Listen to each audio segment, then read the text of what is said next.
It is the year 3000, and Conch Corporation has exported all of the oil from Africa.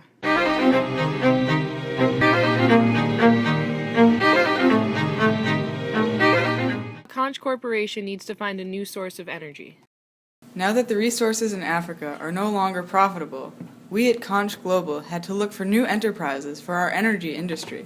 Luckily, thanks to a few generous campaign donations, Ithaca has agreed to remove all corporate regulations. That is why I am proud to announce that we will be starting a natural gas fracking operation in Ithaca, New York. We will also be creating several natural gas processing plants in the area. We asked some of the locals how they felt about Conch Corporation coming in. So what do you think of Conch Corporation coming to Ithaca? I don't like the idea of a large corporation such as Conch coming in and using the lake.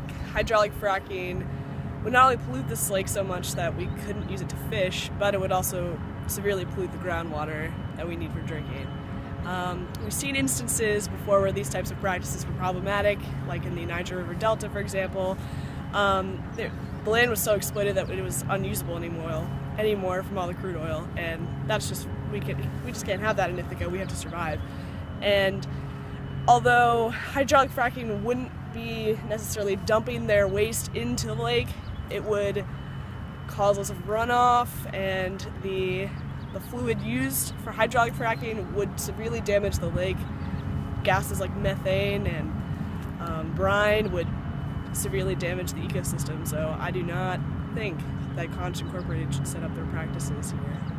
So how do you feel about Conch Corporation coming into Ithaca? As a farmer, every day I devote myself to the care of the community. I am proud to nourish our land and bring it to life. We have examined the evidence and we are convinced that it will only bring harm to our community. 6 months later, Conch Corporation has set up its fracking practices, and they are already starting to take its toll on people. We talked to some of the locals to see how change has affected them. So how has Conch Corporation affected you since they've come to Ithaca? Well, since Conch has come to Ithaca, the water's unfortunately taken a turn for the worst. The fracking fluid used to frack the rock has been polluting the water significantly. I just want to provide a living for my family, and I can't do that because the water is so polluted that the fish have all died. And not only is the lake completely screwed over, but the groundwater is messed up and we don't have any clean drinking water, so we're kind of in a rut right now. So how has Conch Corporation affected you? Before they came in here, I was aware that those that were going to profit the most were going to exploit our land. They said it was going to be safe economically and environmentally. But look at this. What is this? We have mud. There's nothing to put seeds in. It's terrible. However, it was a much different story when we confronted the management at Conch Corporation. I have received several complaints about the pollution from our unregulated fracking in Ithaca, but I can assure you that is just nonsense. We have already conducted several studies about the effects of fracking, and we found that there are no environmental problems associated with it. It got so bad that the workers had to leave their jobs and go work for Conch Corporation. As a farmer, as much as I want to put up with a protest, I can't. I just can't. I just need to work for them. I made the decision to leave my job as a fisherman and go work for Conch in the factory. The factory makes parts for fracking drills used to frack the rock here.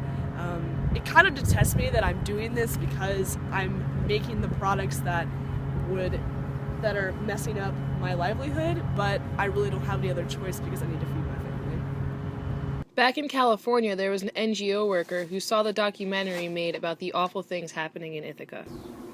Hi guys, I'm all the way from California and I came over because I watched you guys' video on YouTube. It felt so bad. And so I'm from an NGO, non-governmental organization, and I'm here to help you pass out food.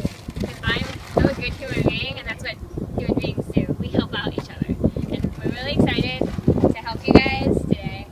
So yeah, I got you this box of Cheerios because everyone loves Cheerios. And I'm so excited to help you and just to spread love and happiness. Yeah. This is a never-ending cycle that happens in third world countries.